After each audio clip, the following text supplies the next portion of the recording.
It was just a couple of blocks from this very spot. Nearly 30 years ago, as a young district attorney, I walked into the courtroom for the first time and said the 5 words that would guide my life's work. Kamala Harris, for the people. You know, there was a little girl in California who was part of the second class to integrate her public schools. And she was bused to school every day. And that little girl was me. We are here because the American dream and our American democracy are under attack and on the line like never before. I'm going to tell you what my mother told me. Don't you ever let anyone tell you who you are. You tell them who you are. Kamala Harris has had your back, and now we have to have her back. And years from now, this moment will have passed, and our children and our grandchildren will look in our eyes, and they're going to ask us, where were you when the stakes were so high? She has spent the best part of 2 decades in public life creating an outstanding work resume. The first Black woman to be elected district attorney in California history. The first woman to be California's Attorney General.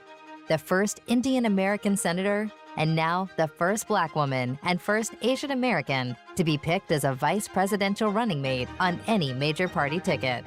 They will ask us, what was it like? And we will tell them. We will tell them not just how we felt, we will tell them what we did.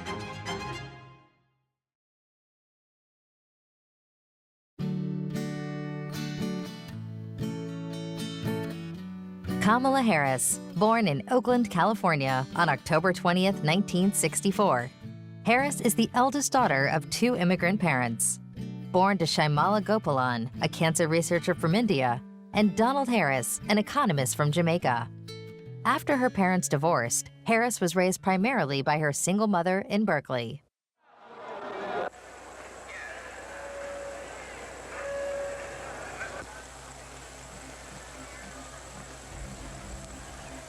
While Harris recalls that her parents met during the civil rights movement and would take their young daughters to marches, she learned at a very young age that the country she called home was not always friendly to its citizens of color.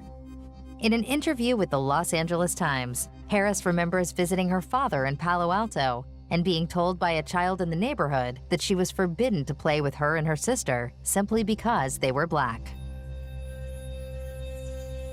When Harris began kindergarten, she was bused as a part of Berkeley's comprehensive desegregation program to Thousand Oaks Elementary School, a public school in a predominantly white neighborhood. Formerly, the student intake had been 95% white, but the desegregation figures meant that 40% of the student body were Black. Harris had expressed that these early experiences in her life made her feel like an outsider and had a profound impact on her life. Learning about fearless leaders such as Constance Baker, Thurgood Marshall, Charles Hamilton Houston, and Constance Baker Motley, Harris began to see the qualities needed in a person to take a stand against injustice and to be powerful in their own right. It was from this early age she resolved to spend her life advocating for those who could not defend themselves.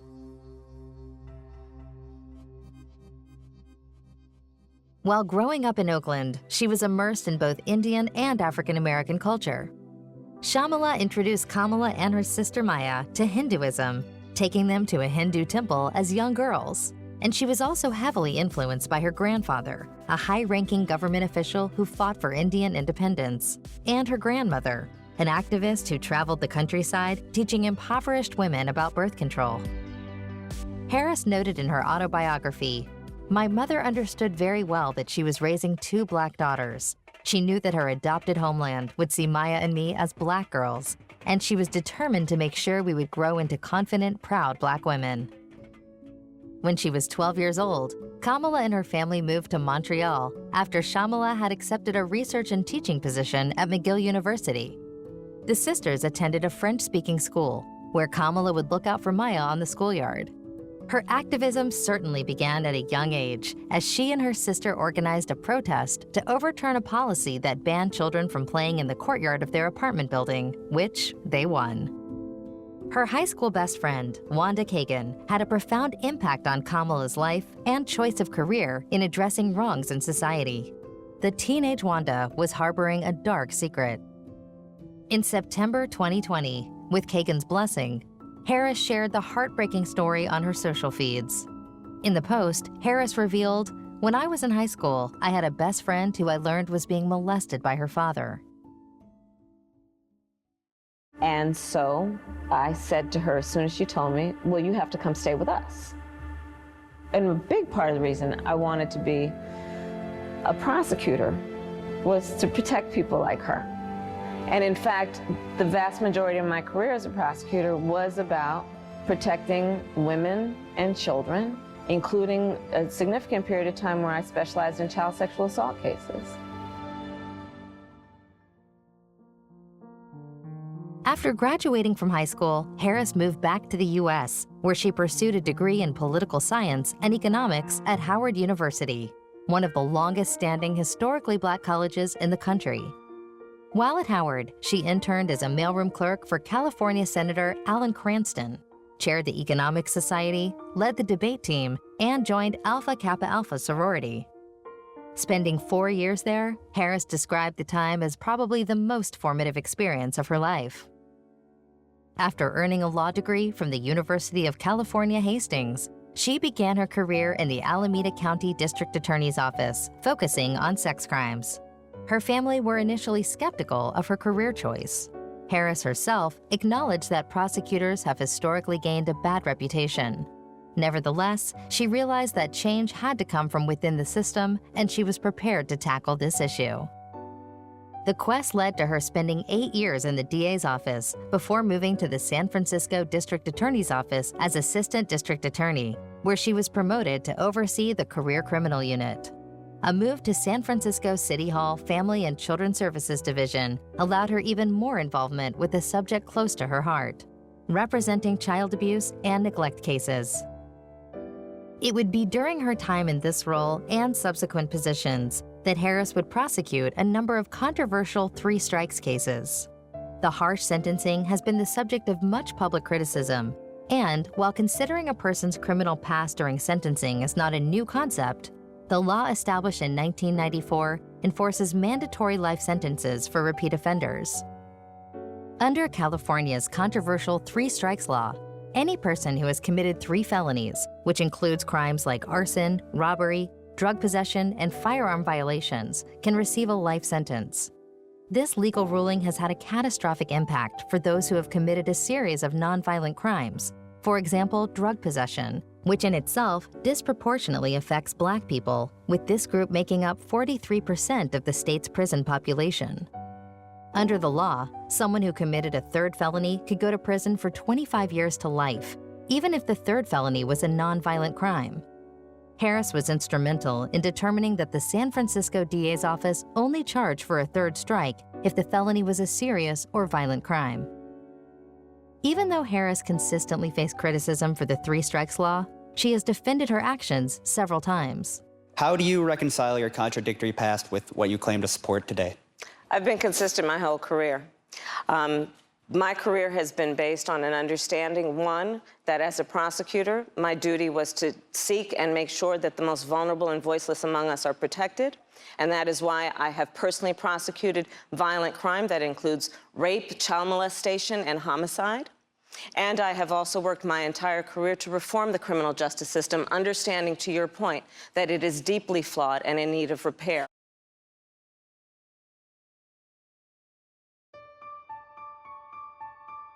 In 2003, Kamala Harris ran for office to become San Francisco's district attorney, making history as the first person of color ever elected to that position.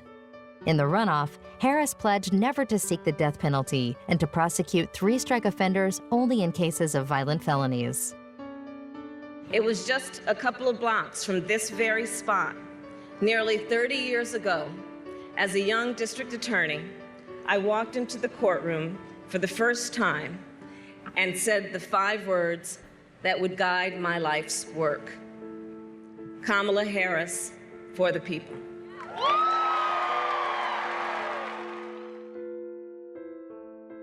Subsequently, she launched Back on Track, which allowed first-time drug offenders, including drug dealers, to get a high school diploma and a job instead of incarceration. Adams, Harris's previous spokesperson, noted that the program started in 2005, when most prosecutors were using a tough-on-crime approach.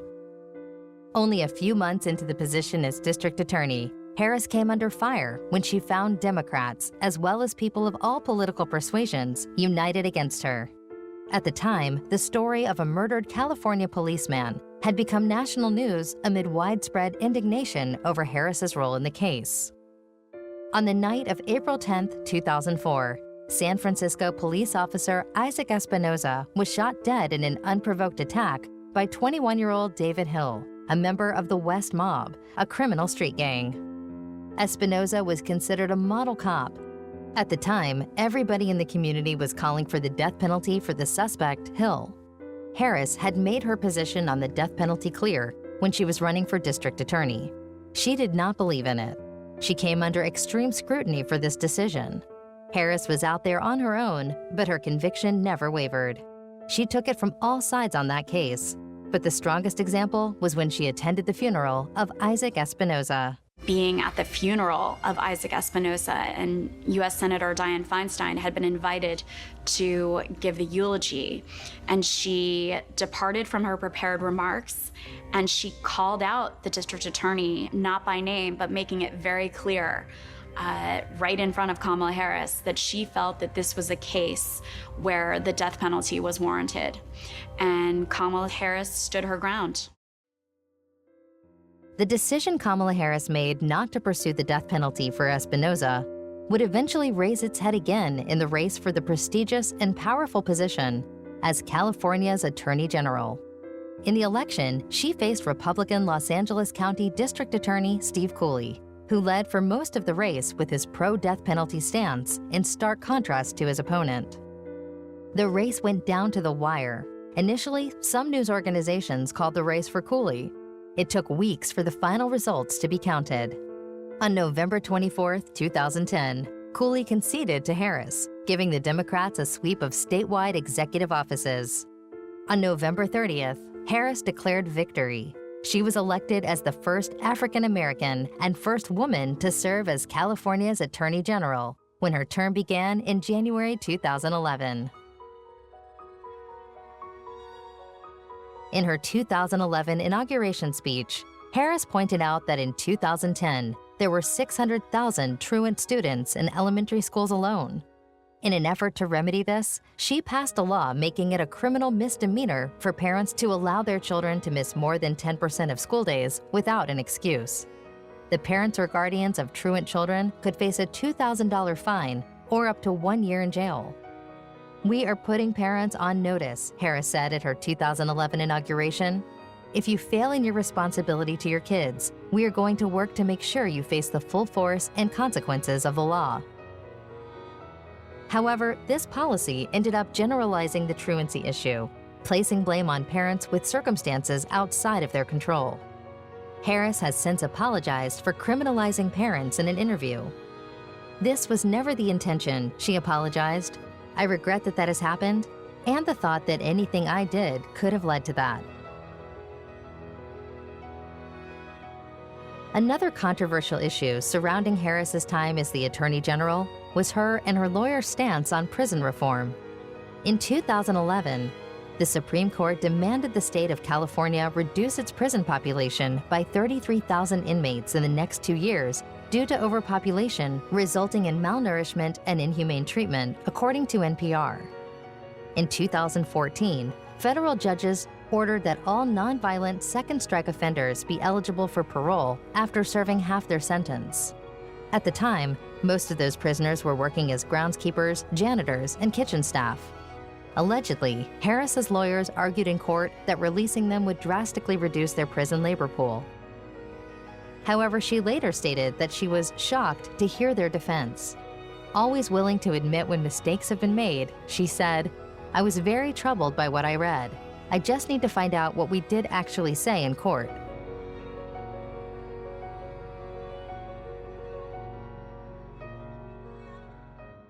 Throughout her time in office, Harris's position on a lot of key issues evolved.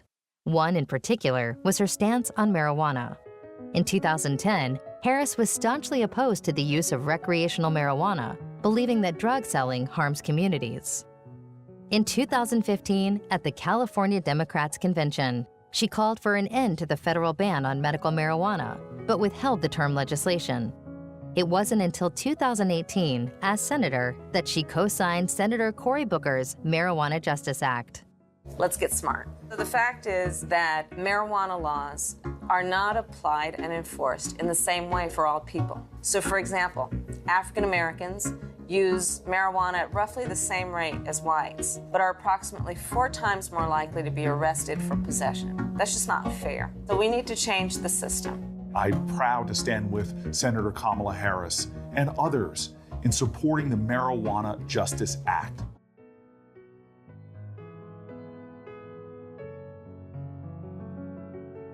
One of her signature accomplishments as Attorney General was creating Open Justice, an online platform to make criminal justice data available to the public. This database helped improve police accountability by collecting information on the number of deaths and injuries of those in police custody.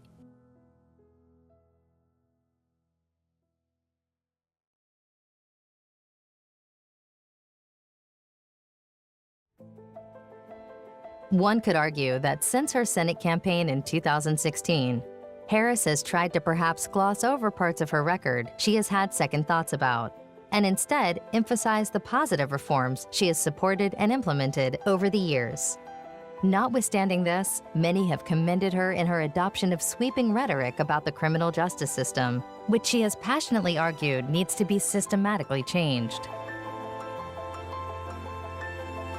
In her personal life, she married Doug Emhoff, a corporate lawyer in Los Angeles, at a small and private ceremony officiated by her sister in 2014. Emhoff has 2 children from his previous marriage, and they call Harris Mamala. Running for the first California Senate seat to open in 25 years, Harris won and made history again after becoming only the 2nd Black woman and the first South Asian American ever to do so, defeating fellow Democrat Loretta Sanchez, a moderate congresswoman with 20 years of experience.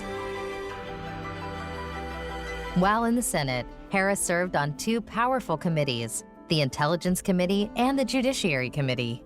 As the committees dealt with important issues, such as the investigation into Russian influence and meddling in the 2016 election and judicial appointments to the Supreme Court, Harris became known as a sharp, aggressive questioner who could unnerve opposing witnesses. Harris wasted no time, initially speaking out in opposition to Trump's cabinet pick of Betsy DeVos for Secretary of Education, concluding that DeVos had not done her homework in preparation for the job. Maybe one school cuts their after-school program, or stops teaching the arts, or doesn't have a guidance counselor, or decides that they'll just let class size balloon because they don't have enough teachers. And DeVos's agenda means fewer teachers and resources, and worse schools. Fundamentally, her lack of understanding of the rights that teachers have today, the rights that parents have today, and the rights students have today mean one thing. She cannot and will not uphold the law if she does not understand the law. And I say that right now, the Senate must do our job, we must do our homework, and we must refuse to confirm her as the next Secretary of Education.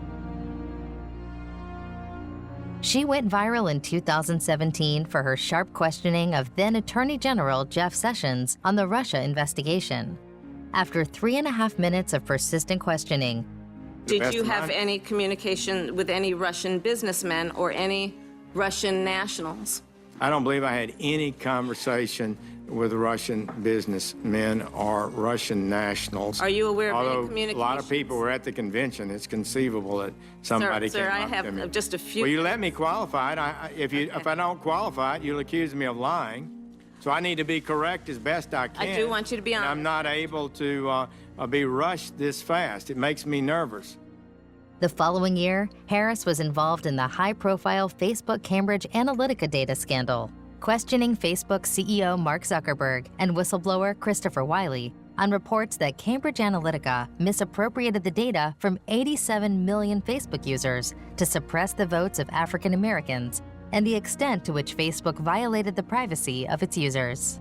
In 2015, when we heard about this, we banned the developer and we demanded that they delete all the data and stop using it, and same with Cambridge Analytica. They told us they had. Testimony in that regard, but I'm talking about notification of the users. And I'm also concerned that when you personally became aware of this, did you or senior leadership do an inquiry to find out who at Facebook had this information, and did they not have a discussion about whether or not the users should be informed back in December of 2015? It was clear when clips of her persistent and unwavering questioning went viral that Harris's impact on the world had only just begun.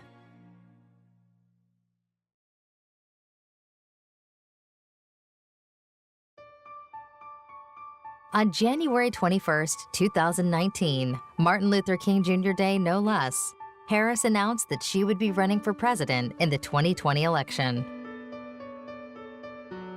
Within 24 hours of the announcement, Harris's campaign received over $1.5 million in donations from about 38,000 individuals across all 50 states, with the average donation being $37. At the time, this record amount of funding tied with the one set by U.S. Senator Bernie Sanders during the 2016 election. My mother used to say, "Don't sit around and complain about things, do something." And basically, I think she was basically saying, you've got to get up and stand up and don't give up the fight. She was born in Oakland, raised in Berkeley. Women of color, especially African American women, have been the backbone of the Democratic Party. And we deserve a seat at the table. So it's an exciting time. There are many progressive candidates who are running. So I think it's going to be an exciting campaign. That I'm going to work hard for her. I'm going to campaign for her. And she comes well prepared for the task ahead. Kamala Harris running for president is a great example to all of our community here in Oakland and our young people especially that we can take action. She started very strongly in her bid to become the Democratic presidential nominee, giving an especially promising showing at the Democratic primary debate in June 2019, when she confronted none other than Joe Biden on his history of opposing the federal busing program. It's personal, and I was actually it was hurtful to hear you talk about the reputations of two United States senators who built their reputations and career on the segregation of race in this country. And it was not only that, but you also worked with them to oppose busing. And, you know, there was a little girl in California who was part of the second class to integrate her public schools. And she was bused to school every day. And that little girl was me. Do you agree today that you were wrong to oppose busing in America then? No. Do you agree? I did not oppose busing in America. What I opposed is busing ordered by the Department of Education. That's what I opposed. We have to be honest about what happened. I mean, we really have to be honest. And I said what I meant. It was hurtful. I have a great deal of respect for Joe Biden. And I think it's really important for us to remember our nation's history on these issues. And that it's not history from a really long time ago. Like, it directly impacted me. Kamala also spoke about her disdain for Donald Trump, and in particular, the incident of June 2019, when although he didn't mention them by name in his series of tweets, Trump was obviously targeting some of the caucus's best-known freshman women of color, Representatives Alexandria Ocasio-Cortez, Ilhan Omar, Rashida Tlaib, and Ayanna Pressley. I've personally been told that. Go back to where you came from. And so my message right now, because first of all, I intend to win this election. I intend to win this election. But my message today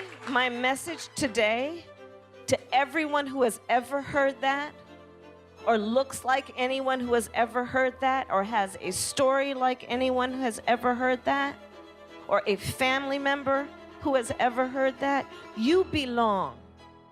You belong, and we are all in this together.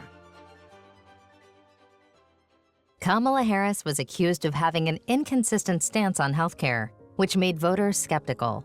Although she said she supported the abolition of private healthcare, she later denied her statement and said she had misheard the question.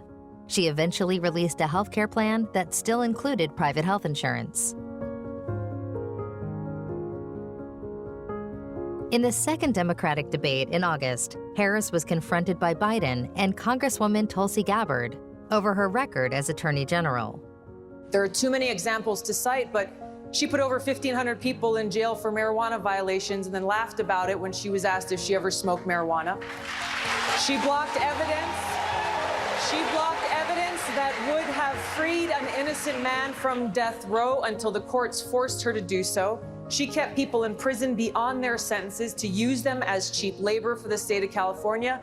And she fought to keep cash bail system in place that impacts poor people in the worst kind of way.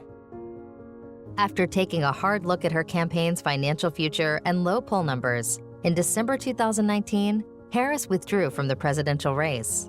A common criticism of Harris's campaign was that she tried to walk a line between the moderate and the progressive wings of her party, and eventually ended up appealing to neither.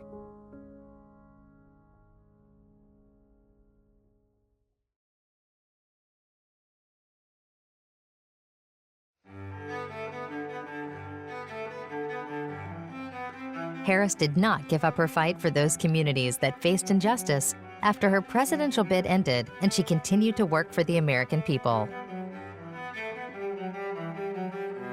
Before the opening of the impeachment trial of Donald Trump on January 16, 2020, Harris delivered remarks on the floor of the Senate, stating her views on the integrity of the American justice system and the principle that nobody, including an incumbent president, is above the law. There have been 3 impeachments of a president of the United States in the over 2 centuries of our history. This is the most serious in terms of the charges. March 8, 2020. 6 days after the California primary, she threw her support behind Biden and said he was a leader who could unify the people. In March, Biden committed to choosing a woman for his running mate. Harris responded to media speculation and said she would be honored to be Biden's running mate.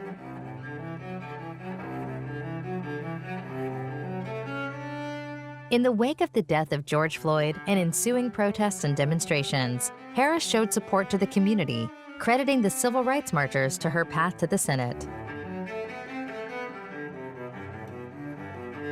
On August 11, 2020, Biden announced that he had chosen Harris. She is the first African American, the first Indian American, and the 3rd woman after Geraldine Ferraro and Sarah Palin to be picked as the vice presidential nominee for a major party ticket. And when you put the kind of fight and work that you have always put into investing in the future of America, we will elect Joe Biden as the next president of the United States. The two had made amends after the dispute with the debates about busing, with Harris understanding Biden's take on the issue and realizing that this was decades ago when the political climate was very different. First of all, is the answer yes? The answer is absolutely yes, Joe, and I am ready to work. I am ready to do this with you, for you. I'm just deeply honored, and I'm very excited. Biden appealed to the U.S. voters as he already had a great deal of experience in the White House.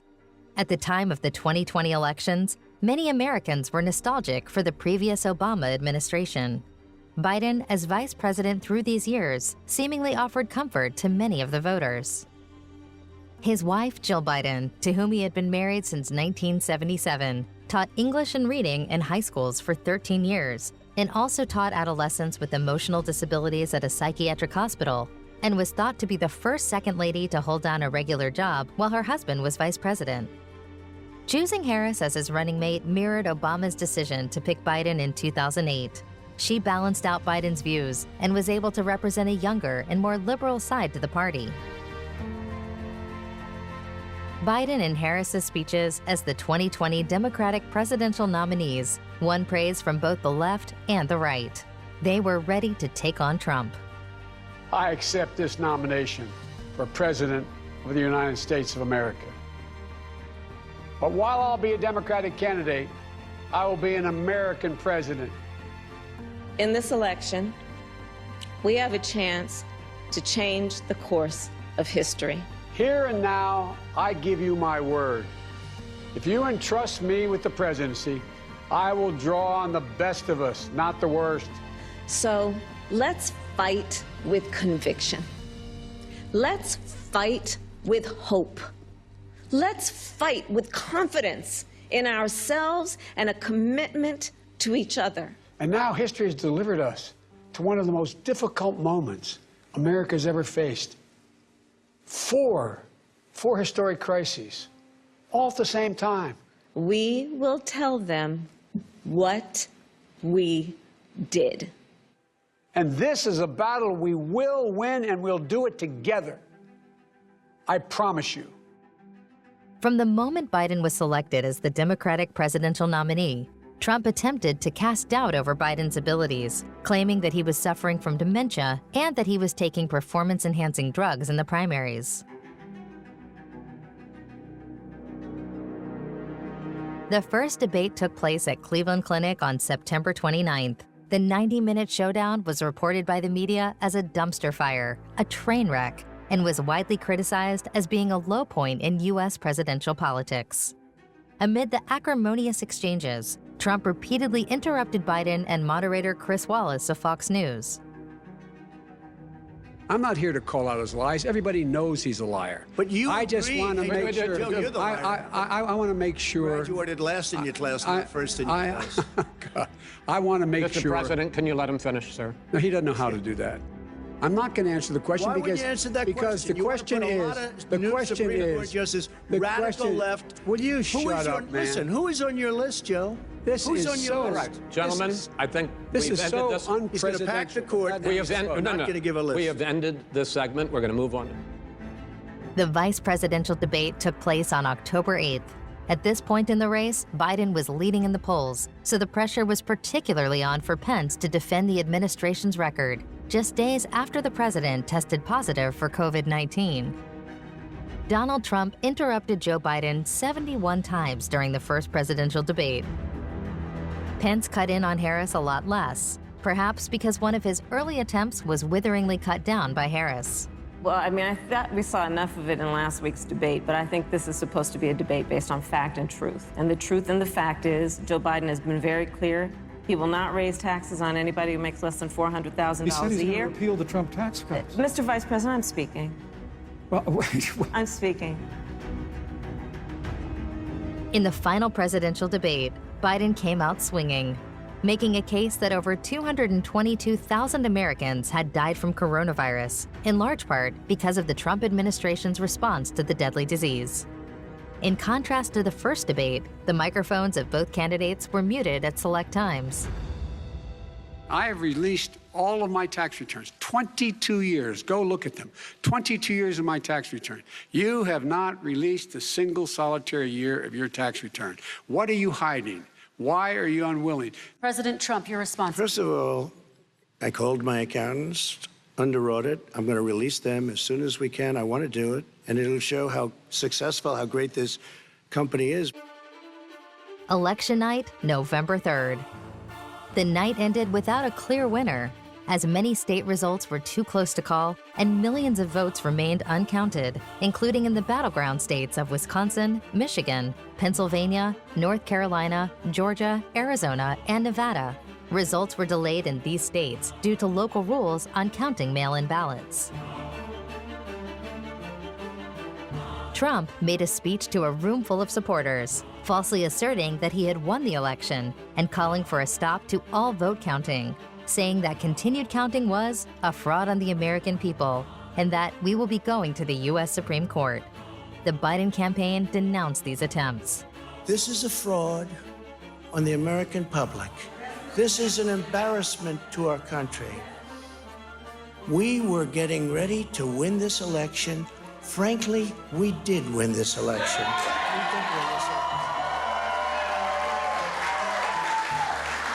So our goal now is to ensure the integrity for the good of this nation. This is a very big moment. This is a major fraud in our nation.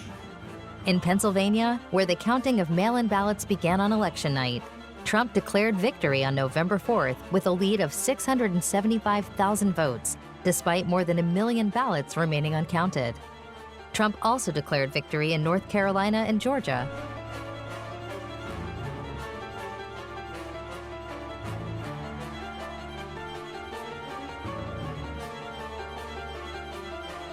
Some Trump supporters expressed concerns of possible fraud after seeing the president leading in some states on election night, only to see Biden take the lead in subsequent days. On November 5th, a federal judge dismissed a lawsuit by the Trump campaign to stop vote counting in Pennsylvania. The Trump campaign had alleged that its observers were not given access to observe the vote, but its lawyers admitted during the hearing that its observers were already present in the vote counting room. Also that day, a state judge dismissed another lawsuit by the Trump campaign that alleged that in Georgia, late arriving ballots were counted. The judge ruled no evidence had been produced that the ballots were late.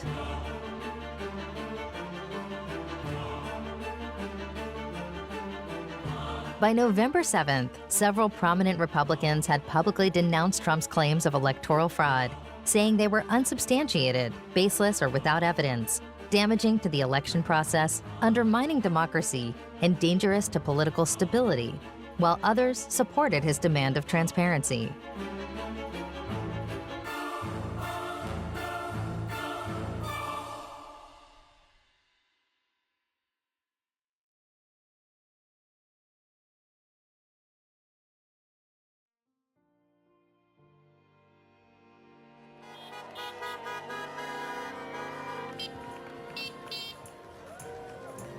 Joseph Robinette Biden Jr. was elected the 46th President of the United States on November 7th, and Kamala Harris as the vice, promising to restore political normalcy and a spirit of national unity to confront raging health and economic crises, and making Donald J. Trump a one-term president after 4 years of tumult in the White House.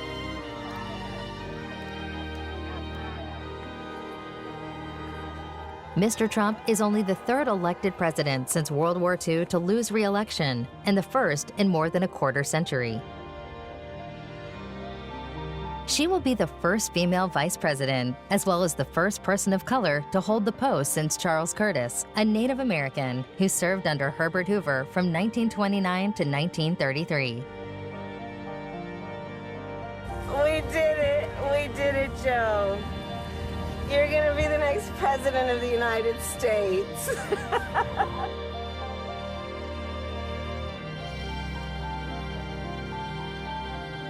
The Biden-Harris ticket received the most votes for any presidential candidate ever. They promised to reverse some of Trump's more controversial policies, including that on climate change and to work more closely with American allies.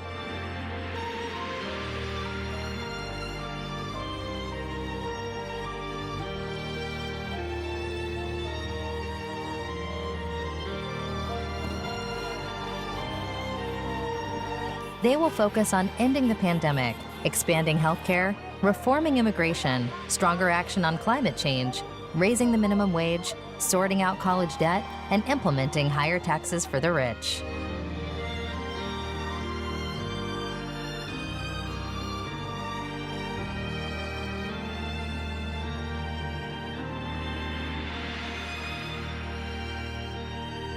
It's time to put away the harsh rhetoric, lower the temperature, see each other again, listen to each other again.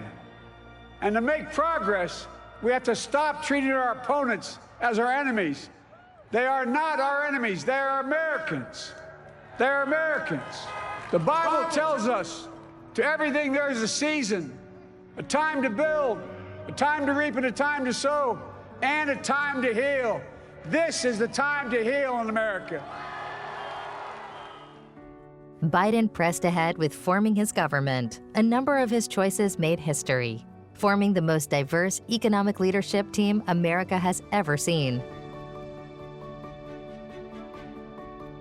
The list brings together people who worked with the Obama administration and some who have relationships with President Biden dating back many years.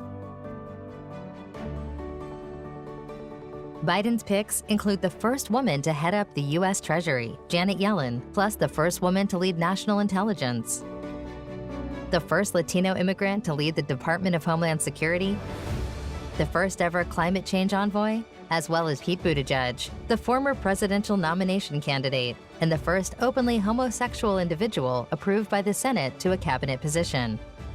Love makes my marriage real, but political courage made it possible, including that of Joe Biden, who stepped out ahead even of this party when he said that marriage equality ought to be the law of the land.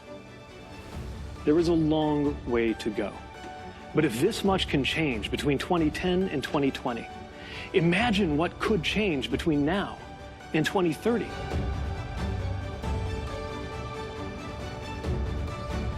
Despite reservations about Harris's past as a prosecutor, her road to becoming the U.S. Vice President-elect has been historic, and for many, the future is a hopeful one. Harris is the first female, first Black, and first South Asian Vice President-elect, is both an affirmation of her excellence, her skill as a debater against Mike Pence, for instance, and a reflection of the inherent racism and sexism faced by women of color who run for executive office. That framing shines a less flattering light on America. Nevertheless, it hints at possibility, the possibility that Harris opened up the door for women and girls who look like her to follow, to claim power for their own. Because you see, in our system of justice, we believe that a harm against any one of us is a harm against all of us. I would remind them, you are not invisible. We all stand together. Because that is the power of the people. And my whole life, I've only had one client, the people. Harris's mother put it best. Kamala, you may be the first to do many things, but make sure you're not the last. And to the woman most responsible for my presence here today, my mother, Kamala Harris, who is always in our hearts. When she came here from India at the age of 19, she maybe didn't quite imagine this moment, but she believed so deeply in an America where a moment like this is possible. But while I may be the first woman in this office, I will not be the last.